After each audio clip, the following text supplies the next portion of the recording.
What is going on, everybody, and welcome to the Goon Review YouTube channel. I'm your host, Spectre, and today we're going to be doing a review slash comparison video on the two most popular and most operationally utilized combat pants out today. So, first one we're going to be going over is the level 9 combat pant from Patagonia, and we're going to be reviewing that and comparing it to the Crye Gen 3 combat pant. So before we get into it, I'll just do a little bit of a background about me so we can kind of get that out of the way for the channel. I am active duty military. I've been in coming up on 7 years. My job is law enforcement and security, and it can range from anything from base defense, law enforcement patrol, SRT units, and nuclear security. Currently, right now, where I'm stationed, my main job is law enforcement and base defense, as well as being on a part-time tactical unit. My first 4 years that I was in, I did nuclear security, ranging from ICBM security to nuclear convoys. So I have used a lot of different equipment, a lot of different uniforms, a lot of different gear, and all different facets, different weather environments, stuff like that. So you're basically just a glorified mall cop that LARPs in his garage. Dude, who invited you to my video? Hey, someone had to say it. Bro, leave. They're gonna say it anyways, but like it might as well be coming from me too. Okay, dude. Nah, you need to leave, bro. Okay. So, before I ramble on too long, let's go ahead and get into the level 9 combat pant from Patagonia. Got door left.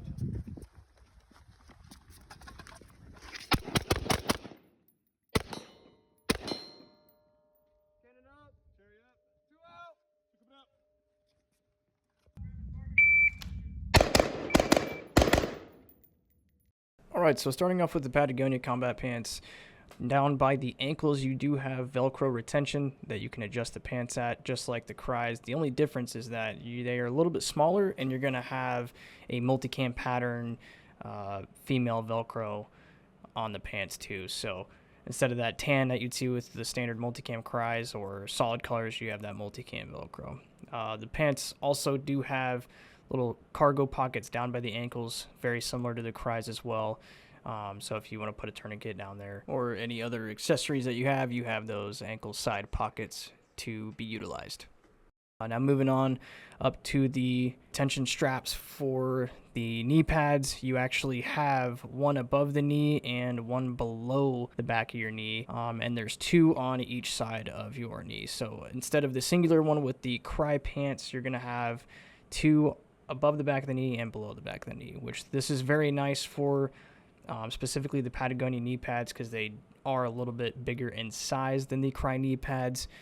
So you can definitely get the knee pads very secure, very tight, where they won't move around on you, and you can adjust them as you want.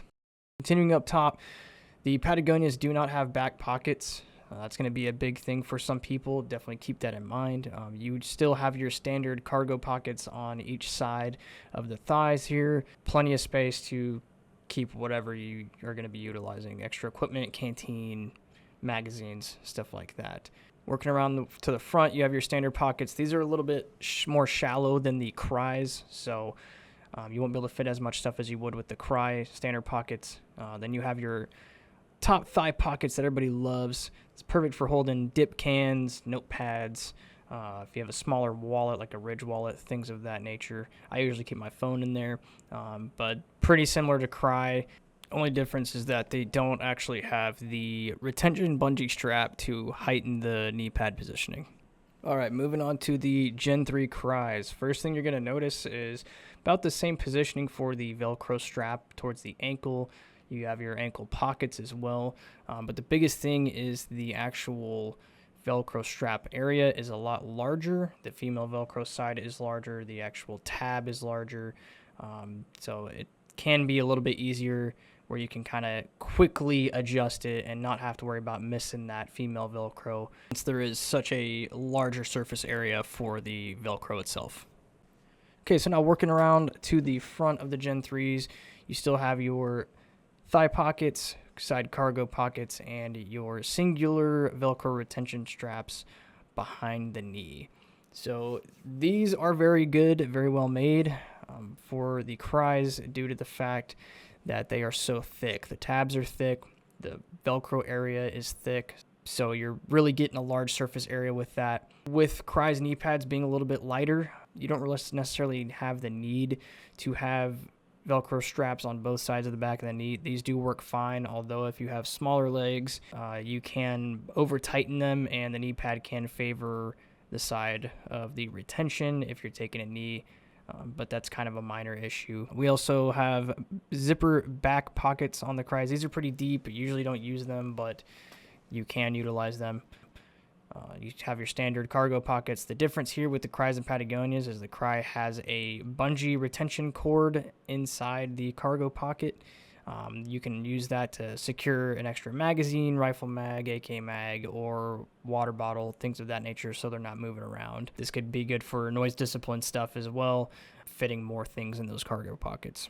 Your standard pocket sizes are going to be a lot deeper than the Patagonias, so if you want to keep your phone in there, stuff like that.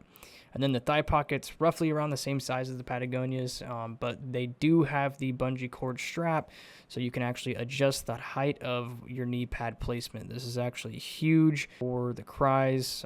This can actually help a lot. I can actually hike these pants up pretty high. Super easy to use, the retention system. You just tighten it, loosen it, adjust as you need to, and the knee pad's going to be directly center knee. This is probably the best feature of the Cryes over the Patagonias. All right, getting into the knee pad installation. You're going to have this cover flap within the knee pad slot for the Cryes that can be Velcroed, or you can leave it out so you can have easy access for the knee pads. How it's going to work is this longer piece here is going to go down by your shin. There's going to be little Velcro pads on the black parts of the knee pad, and on the inside of the actual knee slot of the actual pants, it's lined with female Velcro. You're just going to push those little portions into the knee pad and secure the Velcro up to the little male Velcro circles on the cushion part of the knee pad. Once you get that in there, your knee pad's going to be secure. As you can see, I can do this kneeling down fairly easy. So Crye knee pads are very easy to put in on the fly, which is a pretty big pro against the Patagonia knee pads, because the Patagonia knee pads do take a lot more effort, as we'll see here in a second. Crye knee pads are pretty rugged. Easily remove them, just rip them right out and store them if you need to once you get done training. And as you can see, standing, they're pretty easy to put in. Mine are pretty worn, so the cushion part of the actual knee pads can be stiff if they're brand new. It can make it a little bit more tricky to get in there, but usually it's not too bad. Super easy installation, super easy to take them out. You can just keep these in like a rucksack or a backpack, and then when you go out to the field to train, you can pop them in, stuff like that. Crye knee pads do have a tendency, if you ever go and check out an Iron Infidel video where he's doing force on force at the range, you can see his Crye knee pads will fly out. I've had that happen to me on a force exercise, grappling with somebody. So the technique I like to use is I actually tuck the entirety of the knee pad into the actual pocket slot area. This will keep the knee pad from catching if I'm on the ground rolling with somebody, and it will keep it from popping out. So that's a really easy solution for that a lot of guys don't know about. It doesn't look as cool, obviously, but if you're in a situation where you're grappling with somebody, training or real world, you might not have time to be like, hey, team lead, I got to go pick up my knee pad and put it back in my pants. They're not going to care. So moving on to the Patagonia knee pads, they're a two-piece set with an inner foam section and an outer hard shell. The outer hard shell has 4 points of contact that actually lock into the inner foam piece, fully securing the knee pad. They just kind of use a little swivel lock device. So once you kind of line them up with the holes on the pants themselves, you can lock those in, and those knee pads aren't going anywhere. So how you're going to install these is just below the front of your knee, there is a Velcro piece that separates the top portion of the pants to the middle portion. Little technique I like to use is when you're putting in the top, I like to fold them. This is mostly used for when you already have the pants on. And as you can see, this is a lengthy process for getting this foam insert into the Patagonias. It is not easy whatsoever. It is very time consuming. This is not a knee pad that you want to wait till you're in the field to put on the pants. These pants, you definitely want to have the knee pads already on if you know you're going to go to the field, or if you're going to be going to the range and using them. They are not very user friendly. Usually you can probably install them a lot easier if the pants are off, if you just have them sitting on the floor or something like that. But you'll see a lot of guys, if you see pictures of Special Forces guys, Ranger Regiment dudes, most of the time they'll just leave the foam inserts in because those work just as well for the knee pads. You don't have to have the outer shell on. And then whenever they need that extra protection, that hard shell, all they have to do is just kind of clip it in. It will leave kind of a bulky look to the pants though, so if you're a conventional dude like me and you want to keep that knee pad in, it's a lot more bulky, even though it is more hidden, so you don't get called out for having your super cool guy knee pads on at work for standard duty. So here's what it looks like with the comparison with the foam insert in. You can kind of tell that there's a foam insert in. They're pretty big, but they do go above the top of your knee and down to the shin, almost the same length as the Crye knee pads do. So this is what the outer shell is going to look like. Like I said before, you just want to line up the holes with the locking mechanisms. If you don't get the foam insert in very well, this can be kind of hard. The locking mechanisms can snag on the actual fabric in between the outer shell and the inner foam pad, which can cause it to not get a secure lock, and the knee pad can kind of come off at certain points. So you just want to take your time, make sure you can get it locked in. But obviously this is a very lengthy process to put on a knee pad, so I highly suggest if you're going to run Patagonias for the knee pads, just have them already installed, because this is something you're going to have to set aside maybe 5 minutes of your time to actually put the knee pads on. Going back to the dual Velcro retention to really tighten down those knee pads, this is nice for these because as you can see, even with fully tight, they still kind of move around a lot. These are a decent size bigger than the Crye knee pads. And they are a little bit heavier, a little bit bulkier. But as you can see, I still have full range of motion. The foam's going to bend good. That plastic outer shell bends good. And it gives you plenty of protection. So these are a little bit better, like for instances, if you're in like a rocky area, rocky terrain. I've been kneeled on, gravel with Crye knee pads, and I'll have some kind of discomfort, whereas the Patagonias with that outer shell, it helps a lot more. So moving on from the accessories, let's move on to comfort, because comfort is going to be the biggest thing for you guys looking to purchase these combat pants. So the Patagonias, right off the rip, for me, in my opinion, are a lot more comfortable, a lot softer than the Cryes, although they aren't as rugged or as thick feeling as the Cryes. So I've worn both pair of combat pants in extreme cold environments and in extreme hot environments and everywhere kind of in between. So usually, in my personal opinion, I pick the Patagonias over the Cryes due to the actual comfort. They feel like sweatpants. My personal opinion, I mostly run my Patagonias. They give me the same things that I need for the accessories, field work, the knee protection, everything like that. I just prefer the comfort of the Patagonias, as well as the price point. Although they are harder to get a hold of, they are usually half the price of Cryes. And as we all know, combat pants and combat uniforms, they don't shy away from breaking the bank, that's for sure. So to try and obtain some Patagonias, your best chance is to go through orbitaltactical.com. I've got some footage rolling here. As you can see, there's two different sets of level 9 combat pants for the Patagonias. One is priced around $170, $179 roughly. The other set is going to be closer to your normal price for Cryes. It's going to be set around $280.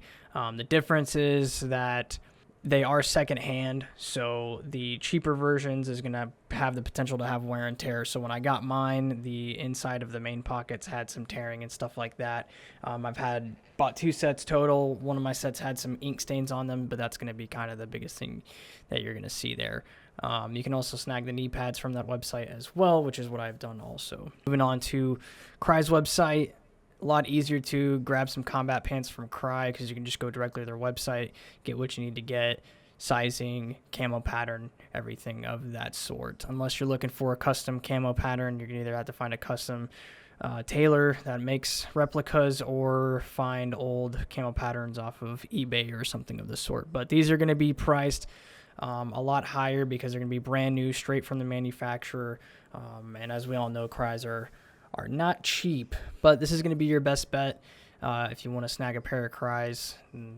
They'll last you forever, but yeah, $307 is quite a hefty price for some Gen 3s, but as I I can fully tell you that they are well worth the price.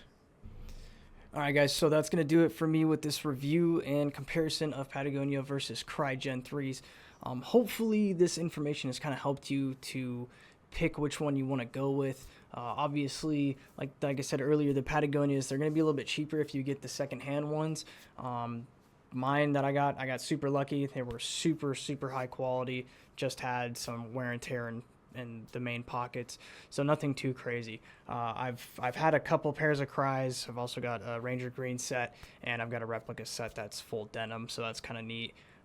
But whatever you guys think is the best to go with based on where you're at, what your operating environment, stuff like that. If you're just training, there's a lot of ways to get your hands on these, but I highly suggest getting the Patagonias. They're super comfortable. They last me forever. I still wear them for work and stuff like that. Hopefully this review and comparison has kind of helped you guys out. Hopefully I've given you some good information. If you want to see some more content like this, be sure to subscribe. Be sure to like the video and comment down your thoughts down below. Let me know what pants you guys have, which combat set you guys like better. And then in the future, I'm going to be doing a review comparison of the Patagonia Level 9 Field Top versus the Gen 3 Crye Field Top, as well as I'll be throwing in some kit reviews and stuff of all the kits that I've used so far in my career and things that I kind of mess around with. So there'll be some more content coming down the pipeline later on. But yeah, as always, hopefully this video has helped. Thank you guys for tuning in, and I'll see you guys on the next review. Peace. Hey guys, Gray Man here. So, yeah, dude. Patagonia, Crye, whatever, dude. Arc'teryx? Dude. If you don't have this, like, dead frog thing on your kit, are you even doing anything with your life? Yeah, I spent my entire paycheck on this, but, like, dude, I look sick.